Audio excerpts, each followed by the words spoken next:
Hello दोस्तों, मैं Neeraj sleepy classes में आपका बहुत बहुत स्वागत करता हूं। जैसा कि आप जानते होंगे, यूपीएससी की दुनिया में स्लीपी क्लासेस एक बहुत बड़ा नाम है।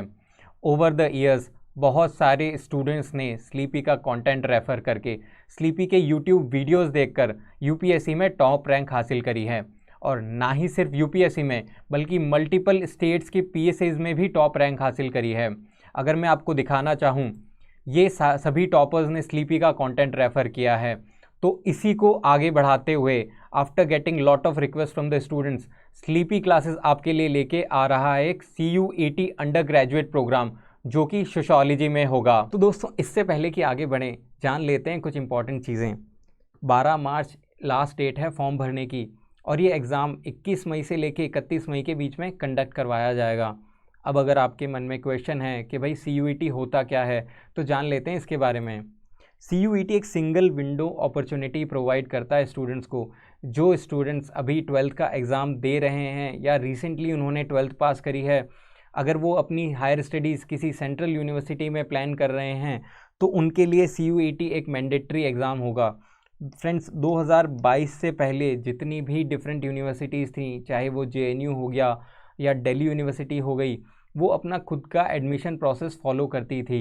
2022 के बाद में गवर्नमेंट ने NTA को ये काम सौंप दिया कि आप एक एग्ज़ामिनेशन कंडक्ट करवाइए और उसी से सारे एडमिशन्स होंगे।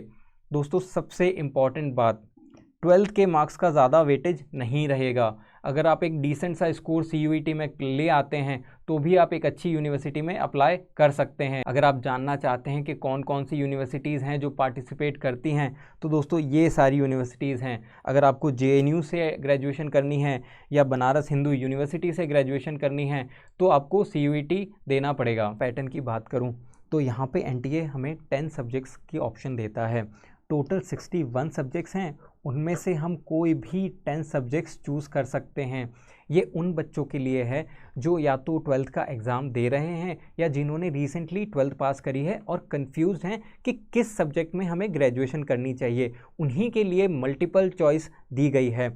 अगर आपको लैंग्वेज में इंटरेस्ट है तो आप यहाँ पे 33 लैंग्वेजेस आपके लिए हैं, उनमें से आप कोई भी या मल्टीपल लैंग्वेजेस चूज़ करके उनमें आप एग्ज़ाम दे सकते हैं। इसके अलावा दोस्तों, अगर आपका इंटरेस्ट है कि कोई डोमेन स्पेसिफिक सब्जेक्ट हो, जैसे सोशियोलॉजी हो गया, पॉलिटिकल साइंस हो गया, फिज़िक्स या केमिस्ट्री हो गया, या आजकल कुछ जो नया सब्जेक्ट आया है एंटरप्रेन्योरशिप, अगर उसमें आपका इंटरेस्ट है तो आप वो भी सब्जेक्ट चूज़ कर सकते हैं। टोटल 10 सब्जेक्ट्स होंगे।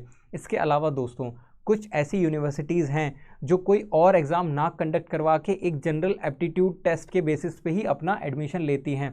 इसके लिए भी NTA ने एक ऑप्शन प्रोवाइड किया है आपको एज अ जनरल टेस्ट। अगर आप जनरल टेस्ट देते हैं तो इसमें बेसिक न्यूमेरिकल स्किल्स और logical reasoning as well as current affairs और जनरल साइंस का थोड़ा बहुत पार्ट होता है। तो आप ये भी एग्ज़ाम देके उन पर्टिकुलर यूनिवर्सिटी में अप्लाई कर सकते हैं जहाँ पे इसकी रिक्वायरमेंट है। तो फाइनली दोस्तों, जैसे मैंने आपको वीडियो के शुरुआत में बताया था, ये कोर्स सोशियोलॉजी का है। तो अब सोशियोलॉजी का पैटर्न समझते हैं। सोशियोलॉजी में 50 क्वेश्चन आएंगे, उसमें से आपको 40 क्वेश्चंस अटेम्प्ट करने हैं। और ध्यान रखें दोस्तों, टोटल मार्क्स हैं 200। 5 मार्क्स मिलेंगे आपको करेक्ट आंसर के लिए और 1 मार्क्स नेगेटिव हो जाएगा फॉर द रॉन्ग आंसर। ये पेपर एक MCQ बेस्ड पेपर होगा। इसके अलावा अगर आपको हैबिट है कंप्यूटर बेस्ड टेस्ट देने की तो वेल एंड गुड, अगर नहीं है तो प्लीज़ ट्राई करिएगा कि आप कंप्यूटर बेस्ड टेस्ट ही दें। जो हमारा प्लेटफॉर्म है, जो हम कोर्स में प्रोवाइड करेंगे, वो भी एक कंप्यूटर बेस्ड प्लेटफॉर्म ही है। तो फाइनली दोस्तों, अब आपको हमारे कोर्स में मिलेगा क्या? 40 hours of video lecture plus PDF notes, बहुत सारे रिलेवेंट एग्जाम्पल्स भी मिलेंगे आपको, बहुत रिलेवेंट मटेरियल जो कि आपको बहुत इजीली समझ भी आ जाएगा, एज वेल एज बहुत इंटरेस्टिंग भी है। चैप्टर वाइज MCQ भी, बहुत सारे MCQs भी मिलेंगे आपको। और फाइनली जब at the end of the course आपको 2 फुल लेंथ टेस्ट भी दिए जाएंगे फॉर योर प्रैक्टिस। फाइनली आते हैं सिलेबस के एनालिसिस पे।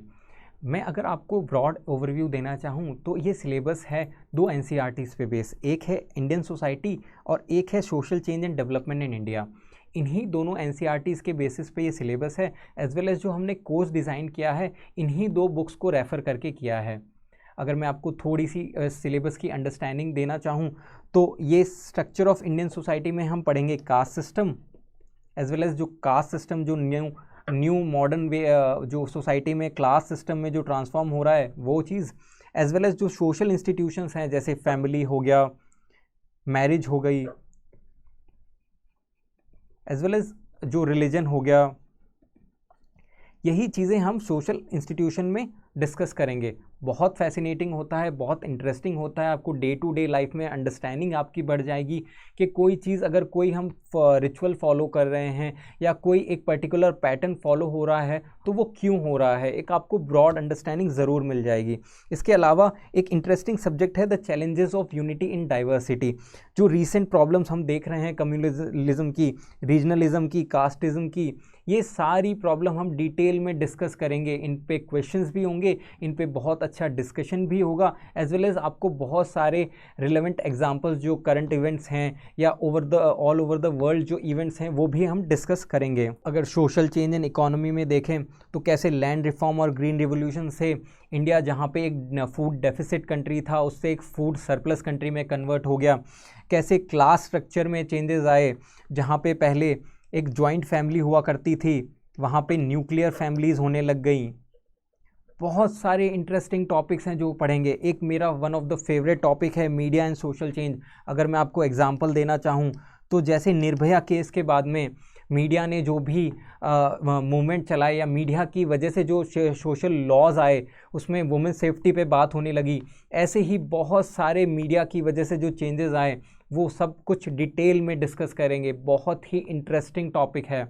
अगर मैं आपको लास्टली कुछ बताना चाहूँ कि जैसे इन्वायरमेंटल मूवमेंट, आजकल बहुत ज़्यादा इन्वायरमेंट पे बात करी जाती है। अगर आप एग्जांपल देखना चाहें तो एक आरे फॉरेस्ट के बारे में बात हुई थी महाराष्ट्र में, आरे फॉरेस्ट, जहाँ पे डिस्कशन हुआ था कि डेवलपमेंट ज़्यादा ज़रूरी है या इन्वायरमेंटल प्रोटेक्शन ज़्यादा ज़रूरी है। तो इन्हीं सारे टॉपिक्स पे डिटेल में डिस्कशन होगा, टेस्ट भी होगा और बहुत सारे रिलेवेंट एग्जांपल्स के साथ समझाया जाएगा।